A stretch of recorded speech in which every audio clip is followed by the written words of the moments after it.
What's going on, everybody? Welcome back to Data with Peachey, episode number 3. Now, in the first episode, we talked about governance. We talked about the launch of the podcast. Second episode, we talked about stewardship, users, more, and all sorts of things like that. In today's episode, should be a quick one, but it's a really, really important one when we talk about what does it mean to be a data owner. I get this question a lot. I hear a lot of people go, I'm not exactly sure what it means to be a data owner, or there's about 4 million ways that you can actually define what it means to be a data owner. So I'm here to tell you on my experience what some of those things have been. So in today's episode, again, we're going to talk about what it means to be a data owner, talk about what it means to be a data owner and the interaction with other data stewards and things like that. I'm going to give you some analogies that I've used in the past that maybe it will help you. Again, this is a kind of use it your own way. There's a ton of different ways that you can do this. This is exactly how I've done it in the past. So talk about what does it mean to be a data owner? What are some of the things that a data owner does? And where do data owners typically live in the company? Analogies around some data ownership, what kind of buy-in you may need at the executive level to be a good data owner, and what are some of the potential pitfalls. So I got some notes here on my page. If you're listening on Apple Podcasts, obviously you're not going to see me look away from the camera. If you're watching on YouTube, I still like you all. Pretend that I'm actually looking at you deep inside the soles, right there where your eyes are. But I'm going to be looking at my notes here to make sure that I can give you the best and brightest as it relates to being a data owner. I like to harken it back to that old school quote that you might see in the movie Office Spaces. So what is it that you say you do around here as a data owner? So data owners are typically the ones responsible for the quality, availability, integrity of data within their respective domains. So if you think about it from like a sales executive, they might be the keeper of the customer data or the sales data domain. They work with the appropriate data functions, could be data governance, data architecture, to identify and establish the authoritative sources. So typically metadata management, lineage, data quality is a really big deal. They also are probably individuals that initiate data cleansing and the correction process to maintain the high quality data standards that typically and probably should be written from your data governance area. So some of the other responsibilities that you might see a data owner have is defining the value proposition of the data. Why is the data that they quote unquote own extremely important? Aligning the data with the strategic business goals. Again, it's one thing to have data, but how are you using it? What are you doing to take that data and use it in the strategic business goals to push the business forward, maybe generating revenue or reducing risk or whatever it might be that you do. They are approving data access, retention, and kind of the overall disposal policies. Like think of it as create, retain, update, and delete that type of data.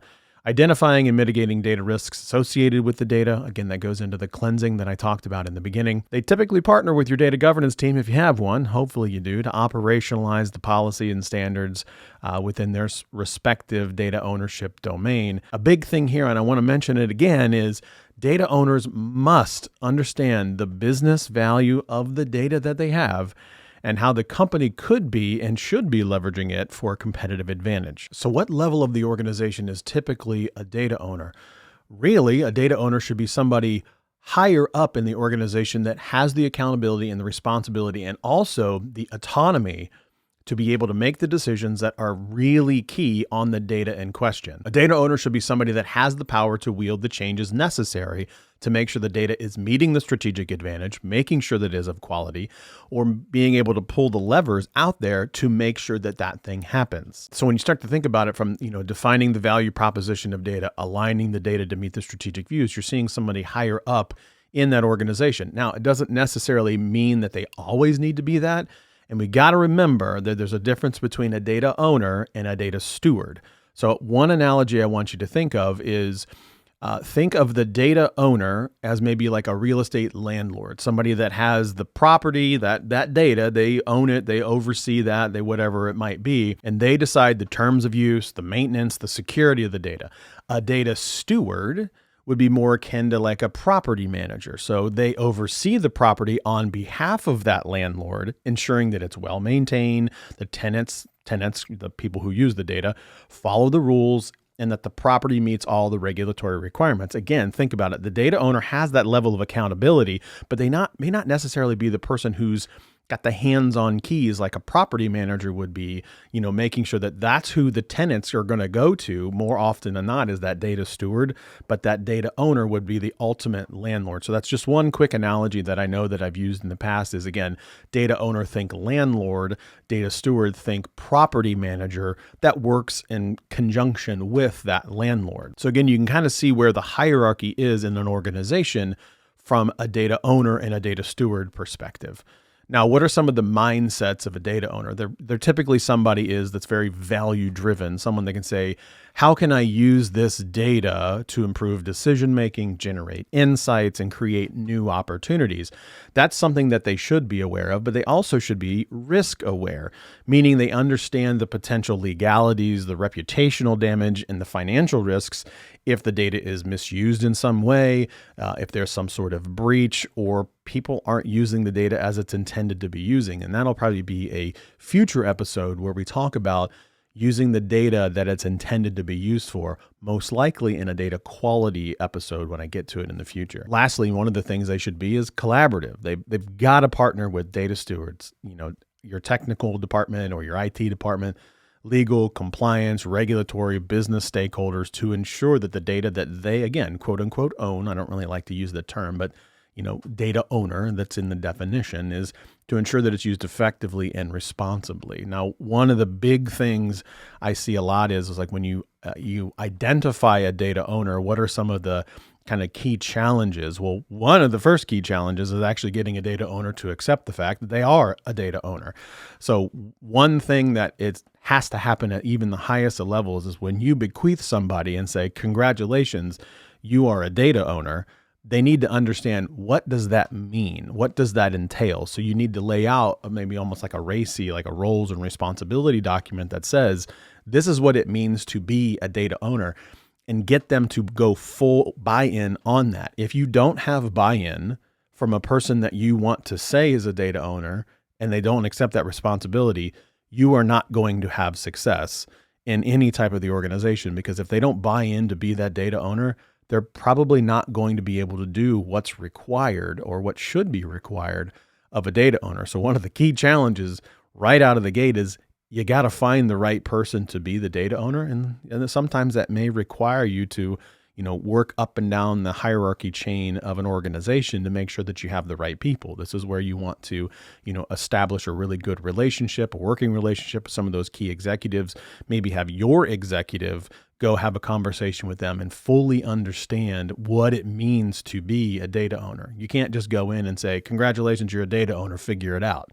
That's not going to work. You got to say, hey, we believe that you are the data owner. Here's why we think you're the data owner. Here is what it means to be a data owner. This is what it means that we're going to support you. So if you have a governance organization out there, you can say, hey, as an enterprise data governance organization, this is how we're going to help you as you are the data owner for this particular domain. It's never a situation where you just want to set them up on an island and say, good luck.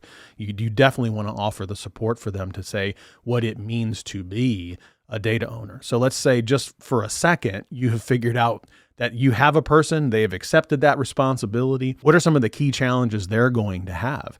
It's a balancing act, right? It's a balancing act between giving access, a democratization of that data, and the protection of the data. So you want to make sure that you're enabling data usability across the firm in a wide way, but you have to make sure that you're meeting your security and compliance and your risk and regulatory, opportunities that's constantly changing in the environment, especially the environment we're in now. Obviously, they need to make sure that they help define what success is for their particular data. What are appropriate metrics out there? Again, a lot of times a data office is going to be able to help them. They're definitely going to want to lean into the data stewardship network that supports their data to be able to come up with, what does success look like? And a lot of us dealing with legacy systems, one of the key challenges for data owners is tons of organizations have legacy systems, maybe through M&A or whatever the answer might be, So they have data spread completely across older systems, multiple different types of areas or domains or applications or whatever you want to say. And that creates challenges from a quality and integration and an ownership perspective. It creates challenges from a usability and scalability perspective. So a key challenge for a data owner is obviously dealing with the legacy systems.